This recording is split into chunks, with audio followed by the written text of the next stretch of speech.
friends, welcome to Tamizhan'S kitchen. First எல்லாருக்கும் விநாயகர் சதுர்த்தி நல்வாழ்த்துக்கள். விநாயகர் சதுர்த்தி என்ன ஸ்பெஷல்ங்க? சுண்டலும் கொல்கட்டை தாங்க. அதே கொல்கட்டை இன்னைக்கு நம்ம சாக்லேட்ல செஞ்சா எப்படி இருக்கும்? ஆமாங்க. இன்னைக்கு நம்ம சேனல்ல சாக்லேட் கொல்கட்டை தாங்க செய்ய போறோம். இதுவரைக்கும் எங்க சேனலை நீங்க சப்ஸ்கிரைப் பண்ணலனா சப்ஸ்கிரைப் பண்ணுங்க. அப்படியே கூட இருக்க பெல் பட்டனும் பிரஸ் பண்ணிருங்க.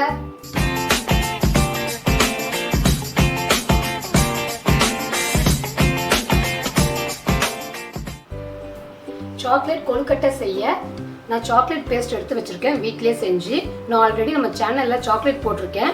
அதே பேஸ்ட்டை கொஞ்சம் திக்கா பண்ணிக்கோங்க. அதோட வீடியோ லிங்க் வந்து டிஸ்கிரிப்ஷன் பாக்ஸ்ல தரேன், பார்த்துக்கோங்க. நட்ஸ் எல்லாம் கொஞ்சம் கொஞ்சமா கட் பண்ணி எடுத்து வச்சிருக்கேன். பேரிச்சம்பழம் கொஞ்சம் கட் பண்ணி எடுத்து வச்சிருக்கேன்.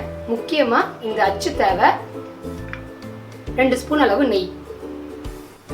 இந்த சாக்லேட்டோட நான் கட் பண்ணி வச்சிருந்த பேரிச்சம்பழத்தை ஆட் பண்ணிக்கிறேன். ஃபர்ஸ்ட் இதை நல்லா மிக்ஸ் பண்ணிக்கோங்க.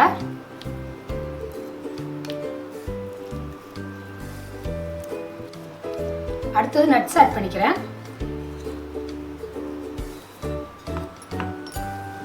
இதையும் நல்லா மிக்ஸ் பண்ணிக்கிறேன். இப்போ பாருங்க, எல்லாத்தையும் நல்லா மிக்ஸ் பண்ணியாச்சு. இந்த கொழுக்கட்டை அச்சுல நெய் தடவிக்கோங்க. 2 பக்கமும் நல்லா தடவிக்கோங்க.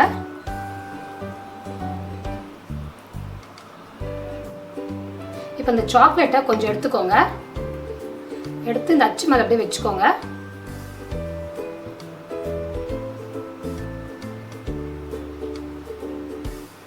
இந்த அச்சை நல்லா டைட்டாக மூடிக்கோங்க.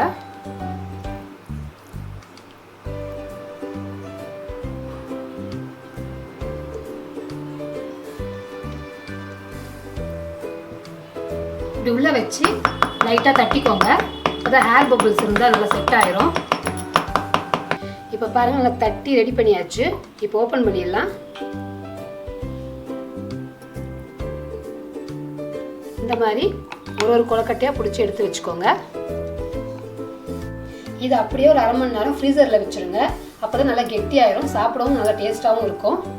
இங்கே பாருங்க, இப்போ நான் ரெடி பண்ணி ஃப்ரீசரில் எடுத்து வச்சு 1/2 மணி நேரம் வச்சு வெளியே எடுத்து வச்சுருக்கேன். ரொம்ப சூப்பராக ரெடி ஆயிடுச்சு கொழுக்கட்டை. ரொம்பவே சூப்பரா கொழுக்கட்டை ரெடி ஆயிடுச்சு. பசங்களுக்கு கொடுத்து நான் டேஸ்ட் பண்ண போறேன்.